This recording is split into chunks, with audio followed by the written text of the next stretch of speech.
Selamat datang kembali di Kodat Ever. Saya sekarang akan berbagi ilmu tentang form atau formulir, bagian penting dalam dunia desain website ya. Jadi adanya form, inputan user atau pengunjung website bisa berinteraksi dengan cara mengirimkan data. Ada beragam data yang bisa diisi oleh user ya, apa saja. Yang pertama itu nama, yang kedua email ataupun password dan lain-lain. Kita bisa mengirim feedback secara otomatis kepada user menggunakan kode PHP. Jadi selama saya berbagi ilmu yang dipelajari di PHP, tanpa input dari user, seluruh nilai yang diproses oleh PHP langsung dituliskan ke dalam kode-kode. Manfaatin form, kita juga bisa buat desain website yang mengizinkan user menginput nilai, kemudian diproses oleh PHP. Selanjutnya, struktur dasar formnya seperti apa?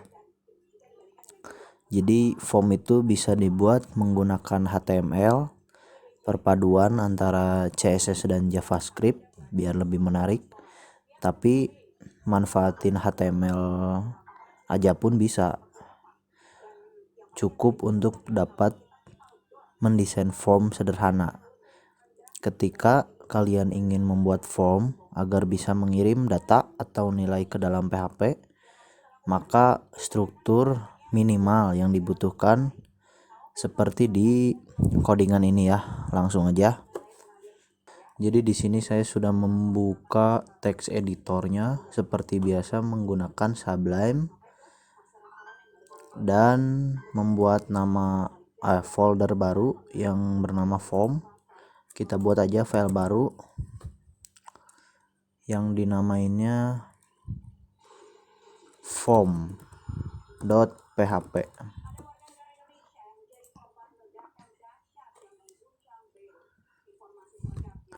Yang pertama itu buka aja struktur HTML, kasih judulnya latihan form. Kita ini membuat menggunakan HTML saja, yang di dalamnya itu menggunakan tag HTML form, yang di dalam form mempunyai dua atribut yaitu aksi dan juga metode. Aksinya ditujukannya kemana, ke folder mana atau ke file mana bisa saja, dan metodenya ada dua yaitu get atau post. Biasanya get itu untuk ngambil ID dan post itu biar di URL-nya tidak ditampilkan, seperti itu. Langsung saja buat label.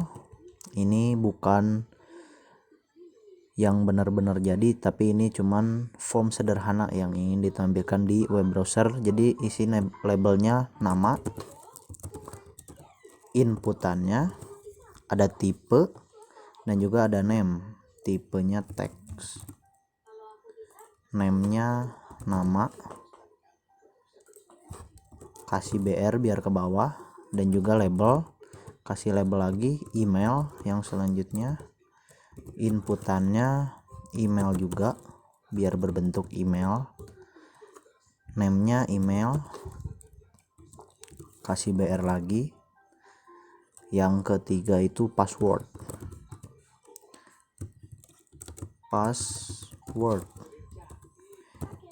Inputnya kasih password. Kalau misalnya tipe password, jadi ditampilinnya menggunakan metode password ya. Jadi nggak ada huruf yang tampilnya itu bintang-bintang atau yang bulat-bulat, itu biar menutupi passwordnya. Name-nya password,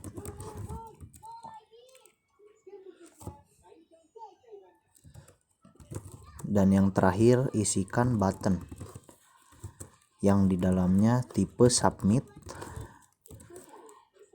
ada submit, ada reset, seperti itu. Name-nya, nama buttonnya yaitu login. Ini contoh aja karena tampilan aja, atau bukan login lah, daftar. Kasih daftar, lalu save. Oh iya, belum nyalain servernya, nyalain dulu Apache dan MySQL nya, lalu buka di web browser, lalu ketikan localhost, nama foldernya belajar PHP, yang di dalam folder belajar PHP ada form. Nah, ini form.php, lihat. Nah, ini adalah tampilan sederhana form. Jadi ingin lebih kompleks atau ingin lebih desainnya menarik menggunakan CSS atau JavaScript, bisa. Kita rapihin lagi biar sama, ada titik 2-nya, save, refresh. Nah, ini kalau misalnya mau lebih rapi, tadi saya sudah bilang menggunakan CSS atau JavaScript, seperti itu. Atribut di dalam form. Jadi di dalam form itu ada dua atribut yang tadi saya sudah bilang, aksi dan juga method. Di dalam tag ini terdapat dua buah atribut yang perlu dipahami sejak awal agar proses pengiriman nilai atau data ke dalam file PHP dapat berjalan dengan baik tentunya. Yang pertama ada aksi atau action. Atribut ini digunakan untuk mengatur nama file PHP yang digunakan untuk menerima input atau nilai dari user. Dan yang kedua yaitu method, ada post dan juga get. Atribut ini digunakan untuk mengatur metode pengiriman data dari form menuju ke file PHP tersebut. Dan yang selanjutnya metode get. Saya akan menjelaskan atau berbagi ilmu tentang metode get dan juga post di video selanjutnya. Terima kasih sudah menonton video ini dan jangan lupa belajar.